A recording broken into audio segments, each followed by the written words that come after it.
Alright, hi there guys. My dad is about 70, and for some reason he just loves this old Dodge Dakota. It's a 2004 two-wheel drive. Now I live in Canada, and this thing has seen some pretty harsh winters. And what has happened is the oil pan is rusted out and has a small hole in it, and it's leaking everywhere. I am by no means a master mechanic, but I figured how hard could it be to change an oil pan, so I told him I'd fix it for him. He has the 3.7 Magnum V6, but I'm pretty sure this will work for the V8 as well, but don't quote me on that because I haven't done it personally. And you'll have to bear with me because I'm doing this video after the fact because I already changed the oil pan. But if you're watching this video, then like me, you may have discovered that the pan does not easily come out. And no one has videos on YouTube on how to take it out. And I did a little bit of researching, and many people have this same problem. And I think some Jeep Liberty owners may have the same problem as well. When I told my dad I would change his oil pan, I figured it would take me an hour or two tops.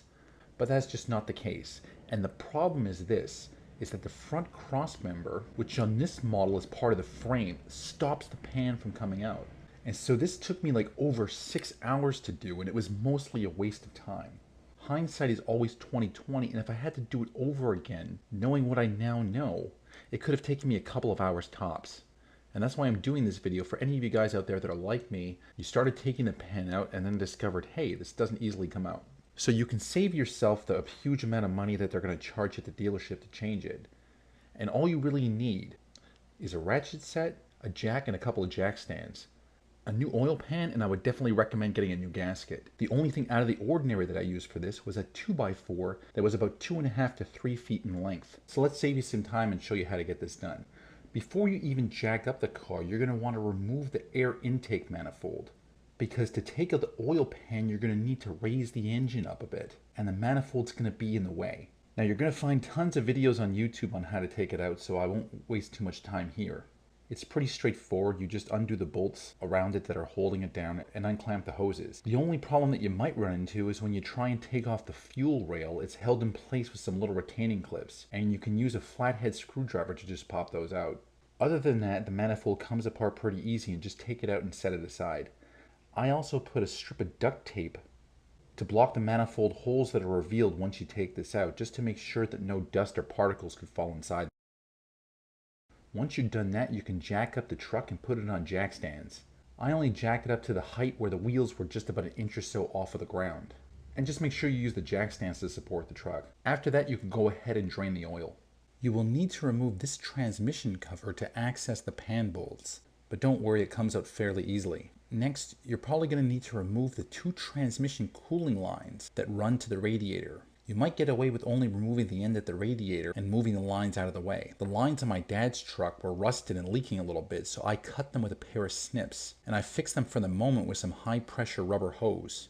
And I'll change out the lines in a month or two when I have the time, but for now the high pressure rubber hose will keep them just fine. So with the transmission cover and cooling lines out of the way, you can now start unbolting the oil pan itself. Just make note that one of the bolts has a double thread so that you can attach the clip that holds the transmission lines in place. Just make note of where it was so that you can reattach the clip later on. And then go ahead and remove all the bolts around the oil pan. Next, you must separate the pan from the gasket. Note that the oil pan gasket itself is bolted to the engine via the pickup tube. So just focus on separating the pan from the gasket and not the gasket from the engine. I used a simple putty knife and it worked just fine. Now once you work your way around the pan and free it from the gasket, just let it sit there on the cross member. And then next you're going to need to remove the oil pickup tube. You can use a spanner to undo the 2 middle bolts. And then there is a 3rd bolt that is up in the engine, but don't worry, it's fairly easy to get to. Once you remove those 3 bolts, let the pickup tube fall into the pan, and then use your putty knife now to separate the gasket from the engine itself. Once the gasket is free, just pull it right out. It comes out fairly easily. Here you can see the old one, which was still in pretty good shape, but why risk having to do the job over again? Get yourself a new gasket. While I'm at it, I think that I paid $80 for the pan, and I think it was something like $60 for the gasket, but maybe you'll be able to find it cheaper. Also, the gasket comes with a new O-ring to be used on the oil pickup tube. Once you have the pickup tube out, just replace the O-ring. Next, you're going to need to raise the engine to remove the oil pan. And yes, it can be done, but for some reason no one shows anybody how to do it. There were some videos out there that mentioned spinning the pan and doing all this crazy stuff. But to save you hours, and from playing mechanical Tetris, let me just show you an easy way to do it. You're going to have to loosen the engine bolts. They're fairly easy to get to. I used a breaker bar on them and it was simple. You only need to get them loose and you don't need to remove them. Once they're loose, I used a 2x4 on the jack to raise the engine. And since you already loosened the pan, you can just move it out of the way to make sure that that 2x4 is on a flat surface of your engine.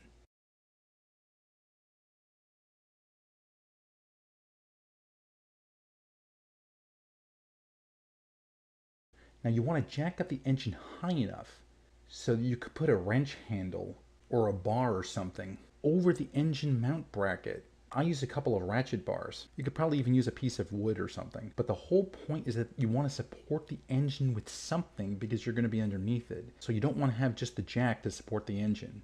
Better safe than sorry. Once the engine is up and secure, you can pull out the pan. Now you don't need to spin it or do anything fancy. There will be enough space to remove it just around the area underneath the starter. So here I am lying underneath the truck with my feet underneath the radiator and my head pointing towards the rear of the truck. I pass the pan out to the space on my left between the cross member and the bottom of the transmission, and I'm pulling the pan out towards the rear of the truck. If you do it like that, it should come out no problemo. Once you have the oil pan out, make sure to properly clean the surface where the engine will come in contact with the gasket. Once you do that, you're ready to put everything back together. So put the oil pickup tube into the pan and put the pan back the same way that you pulled it out. Next, you're going to want to put the gasket in place. Now, I used a few bolts from the oil pan to hold the gasket in place while I reattached the pickup tube. Remember, there's 3 bolts, and also don't forget about the O-ring. Then remove those pan bolts and then bolt up the oil pan. Once you have that pan on there nice and tight, you can lower the engine, tighten the engine bolts, and put everything back together. Now, it's been about a month since I've done this, and so you'll have to forgive me if I've forgotten anything. And if so, then I'm sorry. But the truck runs great, it doesn't leak anything, and this job can be done for about $150. And if I would have had a video like this one, I could have been done in just a couple of hours. So good luck to all you guys out there, and I hope that this helps.